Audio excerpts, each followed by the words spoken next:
Now, our feature presentation. To one day, which means let's go.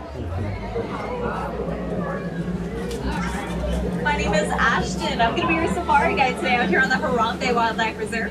While we're on the reserve, please keep our hands, arms, feet, and legs inside the truck at all times. If you have any little ones with you, please make sure they are on your lap or on that seat beside you, not bouncing back and forth between the two, and never standing. Even if you're holding them up, never standing. It's going to be a very bumpy journey today, friends. We want to make sure everyone's being safe, so that goes for adults too, never standing. We're going to hang out right here until we get permission from the warden, then we'll head out into the reserve. Now, the reserve has real animals, and I am a real driver, really driving. So please, no calling out to those animals, no making kissy noises, no whistling, no trying to get their attention. They're not going to listen, they're not going to pay attention, but I definitely will, and that'll distract me from the road, so let's go, friends.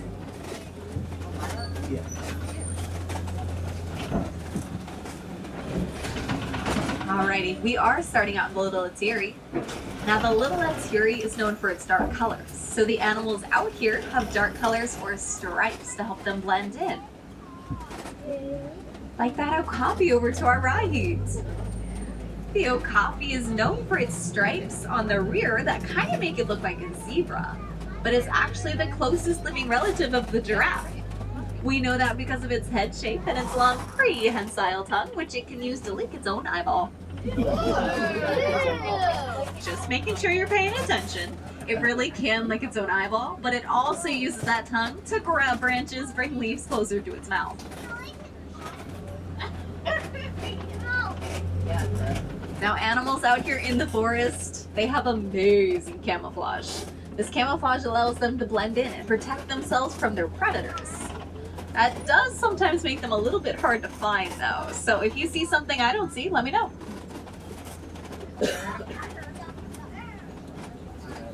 Oh, like that black and white bird over to our right. That's the saddle-billed stork, and we have a beautiful look at her. I can't tell it is a her because we can see that yellow ring around her eye. The males don't have that. And we also had a beautiful look at that saddle-shaped piece on top of its bill. Hence their name, saddle-billed stork.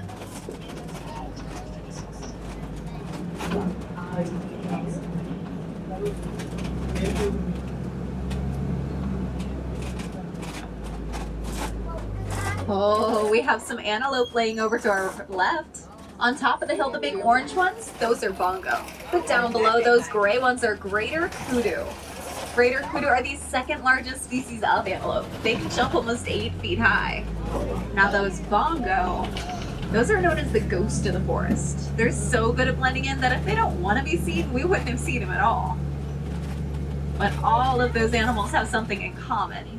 They need those trees to survive.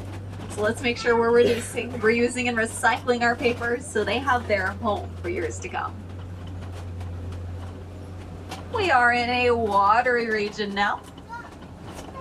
This can make it a little bit harder to see some of those animals, but we'll do our best. Down below those big white birds are pink-backed pelicans. Pink-backed pelicans are known for the pink feathers on their back that they actually paint themselves. They paint them nice and bright to help attract a mate during nesting season.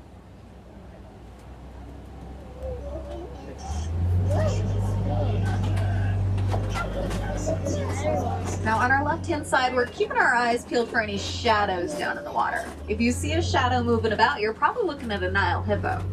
Nile hippos spend most of their day underwater because they don't have the best ability to sweat. They stay down to stay cool.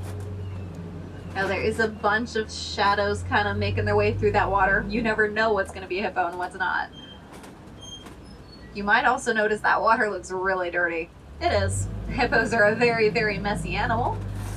They use this actually to help mark their territory. They even have something called a dung shower, where they poop and pee at the same time and use their tail to fling it everywhere. This marks their territory as theirs.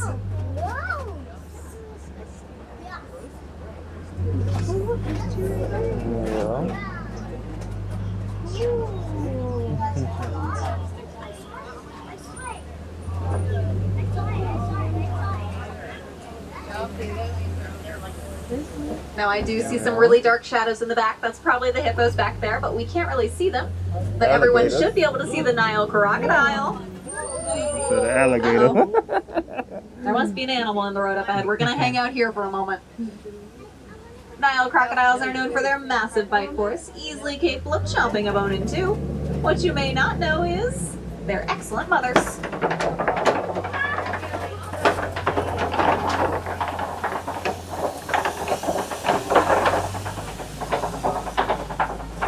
The Nile crocodile can gently roll an egg around in the mouth to help their young hatch. They can also carry their young from place to place in their throat pouch. Now, just as the animals in the forest need you to be careful of paper, animals in the rivers and waters need you to be careful of plastic. Plastic in the water looks like food to a lot of those animals, and they eat it. That's really bad for their bellies, so let's make sure we're reducing, reusing, and recycling our paper and our plastic so all of those animals have nice, healthy homes. Up next, we are heading into the land of extremes. Long, long periods of rain, but also long, long periods of drought. That means the animals out here in the African savanna have to be able to survive it all, making them some of the toughest all around. Now, one reason they are able to survive long periods of no rain is through use of the baobab tree, this really big tree to our right. The baobab tree can store water in its trunk. So when there's no other water to be found, animals like the elephant can actually break open that trunk and everyone can get a much needed drink of water.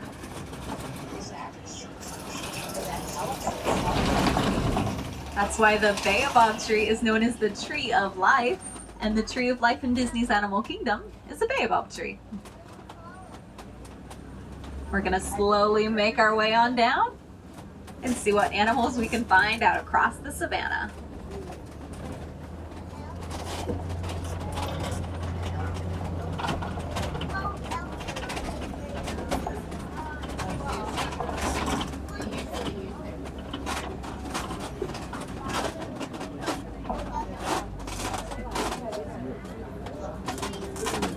Now there is lots of animals I can kind of see in the distance. If you would like a sneak peek, use that animal spotting guide above your seats. Oh. There's a zebra over there.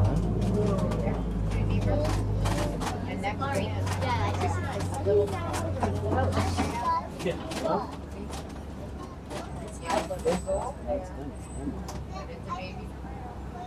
It's gross to us.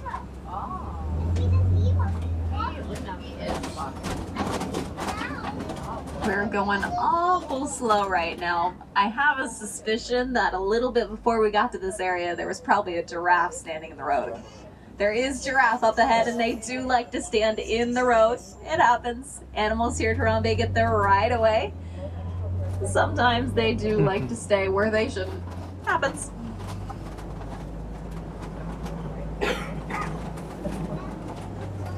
Alrighty, friends, over to our left-hand side. If you spot any spots, we're looking at the African painted dogs. I don't see any right now. But African painted dogs are some of the most successful hunters in Africa. They can catch 80 to 90% of the animals they chase due to their amazing teamwork. Oh, I spot some laying behind their cave. Puppy pile. Like hyena. Yeah. Oh my god. Over here on our left, everyone should be able to see these wildebeest. A whole group of wildebeest like this is known as a confusion. In the back behind that confusion, those big brown ones are sable antelope. Sable antelope have 2-foot-long razor-sharp horns that they use to defend their territory. They do not back down. They can stand up against lions and win. That's why sable antelope are actually the emblem or the mascot of the Harambe Wildlife Reserve, because they do not back down, just as Harambe doesn't back down from conservation.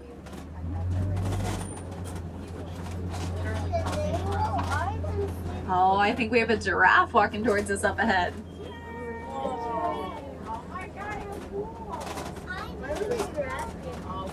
As I turn this corner, everyone should be able to see that Maasai giraffe. Maasai giraffe can be up to 18 to 20 feet tall. They do get a little bit of a head start in the height department. When they're born, they're already around 6 feet tall. And under the trees here we have a zebra. This is a Hartman's mountain zebra. They're known for their white underbellies and the wide space between their stripes. Now a group of zebra is known as a dazzle, so we'll have to see if we can find the dazzle up ahead. Yeah, what's a dazzle?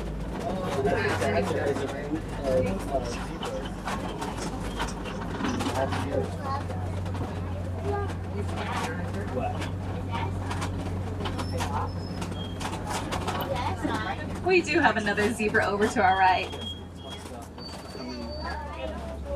Now there are a couple of different subspecies of zebra, and actually there's a zebra crossing the road right ahead of us. There's a zebra crossing the road. That's right.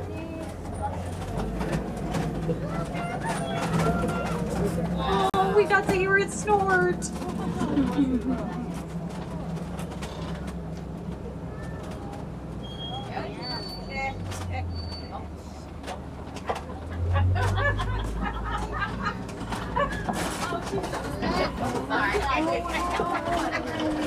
Now up ahead we found a whole tower of Maasai giraffe.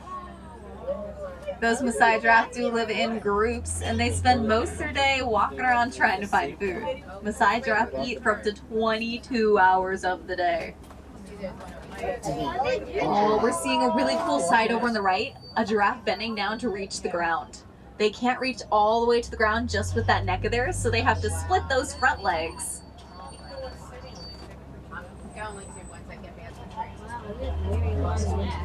Ooh, over on our left, we're gonna pass a really large antelope. This is an eland, the largest species of antelope. I like to think of the eland as the romantics of the savannah. Both male and female eland have long, twisted horns, but the male will take his and drag it through flowers and vines, build up a nice little flower crown to attract the ladies. Like I said, they spend most of their day eating. They have to get all the energy they can get. They only average about 30 minutes of sleep a day. Now, if you look in the middle of those palm trees, you might see some really long horns. Those are the Ankoli cattle. Ankoli cattle horns can be up to 6 foot long. They're not heavy though, because they have a honeycomb structure on the inside.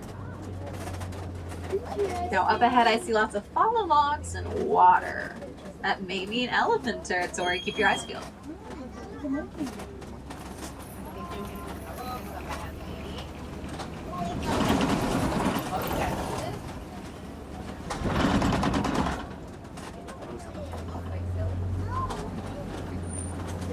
And over on our right hand side we do have an African elephant. Looks like an African bull elephant over there. Oh, over on our left we have a mandrill, the largest species of monkey. That looks like a male monkey as well. The male mandrill will weigh up to 100 pounds, while the females typically top out around 30. A fully grown bull elephant can weigh up to 14,000 pounds, while the females top out around 10,000. Quite a big difference. Now with great weight comes great need for food. Elephants eat around 300 pounds of food every single day. They eat and eat and eat for up to 20 hours a day. Not quite as long as that giraffe, but sometimes they have to knock down a whole tree to get enough leaves to eat. Now when they knock over a tree, it makes a big mess. But it's an important mess. When they do this, they're exposing roots and insects that other animals can eat.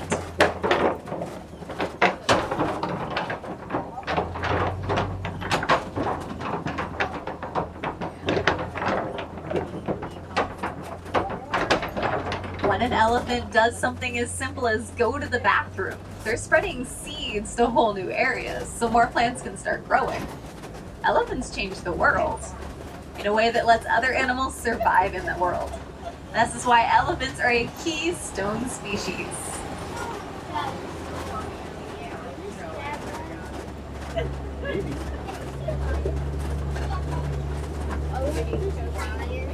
Now you might have noticed that elephant we passed had 2 large tusks coming out of his mouth.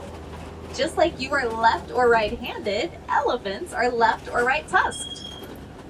They have one tusk they prefer to use over the other for things like digging and scraping and pushing against other elephants. That's why if you ever look at an elephant straight on and you notice one tusk is a little bit shorter than the other, that means that's probably their favorite tusk. It's shorter because they use it more. One of our female elephants over there. Right there. Now, female elephants are a herd animal. They do live in herds led by a matriarch, the oldest, wisest female in the herd. When a male calf is born to the herd, they're raised with the herd until their teenage years, and then they go off on their own. They can either journey alone or join up with the other young males to form a bachelor group. Wow. That's so interesting.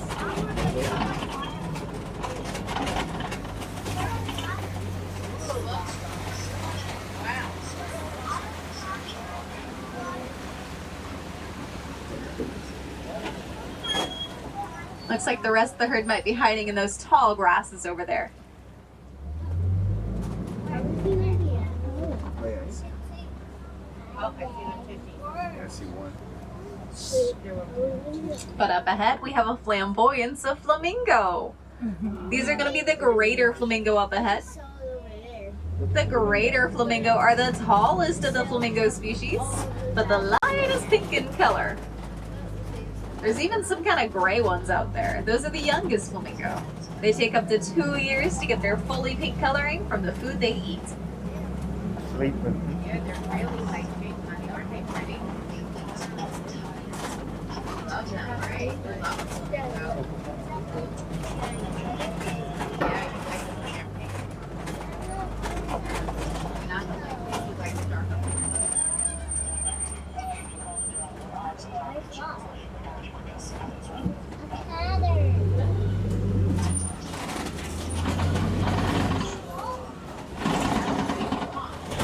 More elephants over to the left.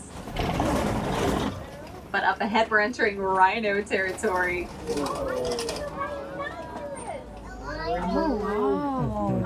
This is the home of the southern white rhinos. Looks like they may be crossing the road, so we'll hang out here for just a moment. The southern white rhinos are the largest of the African rhinos. Please sit down. We'll get to see them soon, don't worry. That was really fun. The southern white rhino can weigh up to 5,000 pounds. Now, a family group of the southern white rhino is known as a crash. We're not for sure why they're called a crash. More of those rhinos over to our right, and an ostrich walking around in the back. But we do have a guess why they're called a crash. You see, rhinos have really bad eyesight. So when they're running at speeds of 35 miles per hour, they can't really see where they're going. And sometimes they crash into things. Hear that? The reason they call it crash is when they're running really fast, they don't go to the outside. So they crash into things. But how do they make sure they don't get hurt? I guess they crash and get back up. Maybe they're born. Maybe I don't know. I think it's. Well, I know rhino. Now, you might have noticed those rhinos looked really, really muddy. They were. Mud is part of daily rhino healthcare. They roll around in it, they coat their skin. This mud acts as a sunscreen, an insect protectant, and just a great way to stay cool. Now, this one is not a very good view because they are so good at blending in, but there is some cheetahs in that top corner. You can barely see their spots because they are blending in so well. The cheetahs are one of the fastest land mammals on Earth. They can reach speeds of 60 miles per hour and get that fast in just 3 seconds. They really do have amazing acceleration, but really bad endurance, which is why they run for short periods of time. Now, big cats up here. There's some lions living on that copy. See it? Lions are one of the only big cats who prefer to live in family groups, known as the pride. The pride of lions is made up of 1 to 4 alpha males. The rest is females and cubs. Now the males change out every few years based on who's the strongest in the territory, but the females stay together. Another look at those rhinos over to our right, including a great view of that mother-baby pair. And a Bontebok in front of them. That's Sebastian. Sebastian the Bontebok. We love Sebastian here at Harambe because he is currently setting a record. He is the oldest Bontebok in a zoo environment. He just turned 16. He's doing great.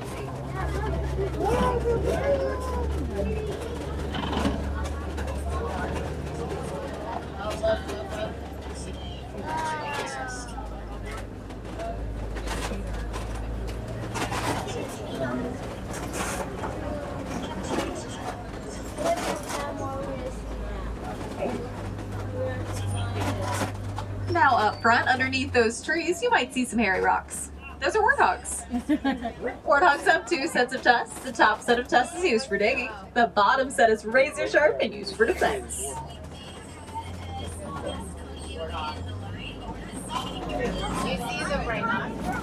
Alrighty, we're gonna get to see those rhino again and an ostrich really close to our truck.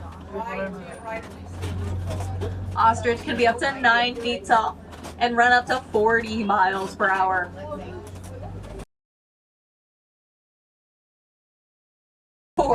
Yeah, that is a female. We know that because of her lighter feather colors. But the good news about that is females are the ones who lay eggs. So check around, see if you can find her nest.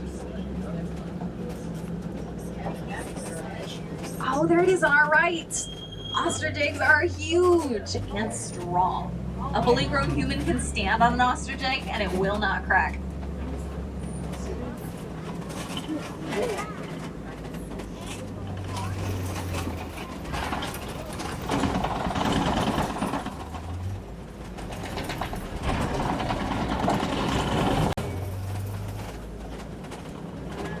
This is the final area of the Harambe Wildlife Reserve. This area doesn't have any wild animals. It has animals you'd find on an African farm. This is the warden's post. I swear the warden has animals. Oh, there they are. The warden is currently raising Nigerian dwarf goats. They're little, but this is their full-grown size. They need less space, less food, but they still provide their warden and farmers with milk and cheese, things the farmers can eat or sell at market, and rely less on hunting animals. Animals like those rhino, like those giraffe, like those Bontebok. Remember Sebastian the Bontebok who's currently setting records? Well, he's also a great reminder of the fact that the Bontebok species almost went extinct. They got down to just 17 left in Africa. That's a scary small number. Luckily, a farmer really liked Bontebok, so when 17 wandered across his land, he knew they were in trouble and he knew he could do something. He rounded them up, put them in an old sheep pen he wasn't using. By keeping them safe from their number one hunter, humans, those Bontebok numbers started to grow again. They went from 17 to 20 to 40,000 today. We're so proud of the Bontebok, but we're mostly proud of that farmer for having knowledge, because knowledge is how we help make our world a better place. And now you guys have knowledge. You've seen some really cool animals today. Never stop learning. Learning about these animals may help that animal one day. Always remember to reduce, reuse, and recycle your paper and your plastics, and never stop learning. Luckily, there's lots more animals for you to learn about today. As you exit the Kilimanjaro safaris, you'll be close to the trailhead for Gorilla Falls.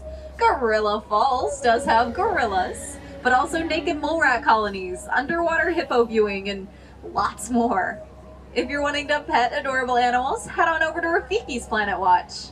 That is a short little train ride, but you won't regret it, I promise. Now, if you're a wilderness explorer, you are riding on the Simba 1.